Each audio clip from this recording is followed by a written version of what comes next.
Welcome, everyone. I'm excited to introduce today's presentation, titled The Terrifying Madness of Love. We'll explore how love can be both a profound gift and a source of chaos. We'll discuss what it means to be affected by someone or something, and why philosopher Deleuze considered it a kind of madness. We'll also look at how opening ourselves to love involves risk of losing our sense of self, but also the potential for growth and transformation. So, let's dive into this fascinating journey into the heart of love and its paradoxes. Love, after all, commits us to something, or someone, that will inevitably fail us. Whether it's through death, heartbreak, betrayal, or just the slow changes that come with life, every love story is finite in some way. But despite knowing all this, we still take the risk. We choose to open ourselves up and become vulnerable. And that's because, even with all its potential for pain, love also has this incredible power to sustain us and give life its meaning. It's this paradox that makes love so essential to our human experience. Let's explore the idea that love can serve as a justification for our very existence. Thinkers like the philosopher Kimu have proposed that love is the only force powerful enough to redeem us from life's inherent suffering. As he eloquently puts it, the misery and greatness of this world offers no truths, only objects for love. This suggests that, while life may seem absurd or meaningless at times, love provides a way to reach outward and find meaning despite that absurdity. In fact, love becomes our act of defiance against despair, a way to give purpose to our existence. So the key question then is, what exactly do we mean by love? Is it just romantic affection or something deeper? Well, love in this context can be seen as our willingness to connect, to care beyond ourselves, to find meaning through our relationships and our compassion. And this idea ties back to the overall theme of the presentation, that even in a seemingly indifferent universe, love is what can truly give life its significance. So, on the surface, we often see romantic love as this intense infatuation or erotic fixation, that deep longing to be completed by someone else. It's that feeling of wanting to merge with another person, to find our missing part in them. But as Simone de Beauvoir pointed out, this obsession can actually distort what love's really about. Instead of allowing love to grow into something deeper and more meaningful, it can lead us into patterns like codependence, where we become overly reliant on the other person. It can also turn into possession, where we want to control or own the other, or narcissistic need, where our love becomes more about ourselves than about genuine connection.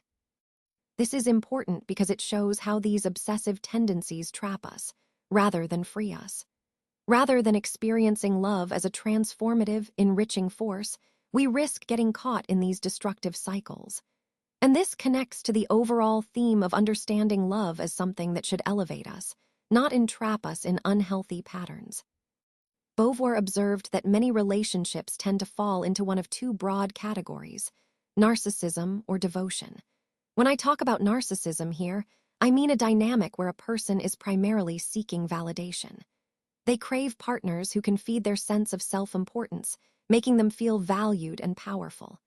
On the other hand, devotion involves glorifying the beloved. It's about clinging to an idealized version of perfection, often projecting an almost sacred image onto the other person. Now, the key point is that in both of these cases, resentment is almost inevitable. The narcissist can grow bored once the initial validation wears off, while the devoted person might eventually see the flaws in their once ideal partner. Neither approach truly respects the other as a full human being, with their own desires, complexity, and independence. Instead, these relationships tend to reduce the other person to an object of validation or admiration, rather than a fully realized individual. So, whether it's narcissism or devotion, the core issue remains the same: treating the other person as a means to an end rather than as a whole, autonomous individual. This is a crucial point as we explore the dynamics that undermine genuine connection and understanding in relationships. When we talk about authentic love, according to Beauvoir, we're really emphasizing respect for the other as a full, autonomous person. It's not about loving someone for what they do for us or how they complete us, but for who they truly are and who they might become in the future. This idea shifts the focus from possession or dependency to partnership and mutual growth. Love becomes a process of supporting each other's unfolding potential. Bell Hooks adds to this perspective by defining love as the will to extend oneself for the purpose of nurturing both one's own and another's spiritual development. It's important to understand that love is active and intentional. It's not passive or complacent. To love authentically means actively fostering growth, both for oneself and the other person. Together, Beauvoir and Hooks remind us that genuine love isn't about obsession or dependency. It's an ongoing process of recognition, respect, and mutual development. It's about growing together, respecting each other's autonomy, and nurturing each other's potential. This idea ties deeply into our overall theme of authentic human connections rooted in respect and shared growth. So, as Deleuze suggested, love might still resemble madness in many ways. When we fall in love, it's like our entire perspective on reality shifts. The world around us appears different, brighter, more intense. And we ourselves become different, more vulnerable, more open. Love, in this sense, is like a collective insanity, where two people co-create something new and unpredictable by merging their inner worlds. That's exactly why love can feel so destabilizing. It shakes up our sense of stability and control. And it's also why heartbreak can feel so devastating, because when our identity is entwined with someone else's, losing them can feel like losing a part of ourselves. Breakups, divorces, betrayals, they leave us feeling adrift, sometimes questioning whether life is worth pursuing at all. Now, when we look at modern dating, this instability only gets amplified. Sociologist Eva Illouz describes this contemporary quest for love as filled with agonies. Think endless swiping, ghosting, disappointment, and the disillusionment that comes with hookup culture. The pursuit of instant gratification risks depersonalizing intimacy itself. Many people grow tired and cynical, asking, "Why should I get my hopes up?" So, in sum, love's madness and instability are deeply woven into our experiences, especially in today's fast-paced digital age. It's a complex dance between hope, vulnerability, and sometimes disillusionment. Let's explore the complex nature of love, detachment, and vulnerability. Even when love causes pain, it can still be transformative. Erich Fromm, the psychoanalyst, argued that true love requires us to overcome narcissism. This means letting go of the need to control, manipulate, or possess the other person. Authentic love is about detaching from the fantasy of ownership and embracing a more genuine connection. Thich Nhat Hanh, the Buddhist monk, reminds us that abandoning the present in search of future things is like throwing away the substance for a shadow. In other words, real love is rooted in being present, humble, and having faith in the process. This kind of love also demands vulnerability. We have to accept that nothing is guaranteed. People change, feelings fade, relationships end.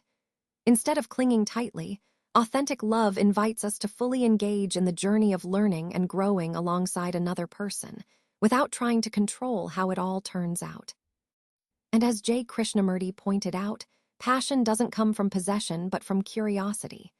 To truly love is to remain curious about the other person, allowing them to stay free, even as they influence and transform us. So, at its core, love involves letting go of control, embracing presence, and cultivating vulnerability and curiosity. It's about building deeper, more genuine connections that allow both people to grow and evolve. So, beyond romantic love, there's a whole universe of loving life itself. And it's easy to forget that love doesn't have to be limited to romantic relationships. Love can also mean resonating with life, really engaging with it on a deeper level. Philosopher Hartmut Rosa describes resonance as being open to how the world can change us and how we, in turn, can influence and change the world around us. This kind of love is about actively engaging with life, appreciating existence, beauty, and human connection in all its forms. It's about finding joy not just in achieving goals, but in simply being present. It echoes Aristotle's idea of eudaimonia, living well, living fully, where curiosity and presence bring fulfillment. So this slide reminds us that love can be a profound appreciation and engagement with life itself, enriching every moment we experience. It ties back to the overall theme of seeking meaningful connections, not just with others, but with life in all its richness. So in conclusion, why do we still dare to risk love despite all its dangers? Well, falling in love is truly a profound act. It's terrifying, yes, but also an incredible form of madness. It involves taking risks, exposing our vulnerability, and accepting that loss is always a possibility. And yet, despite these fears, love remains essential for our growth. Authentic love, whether it's with another person or even with life itself, has the power to lift us out of despair and loneliness.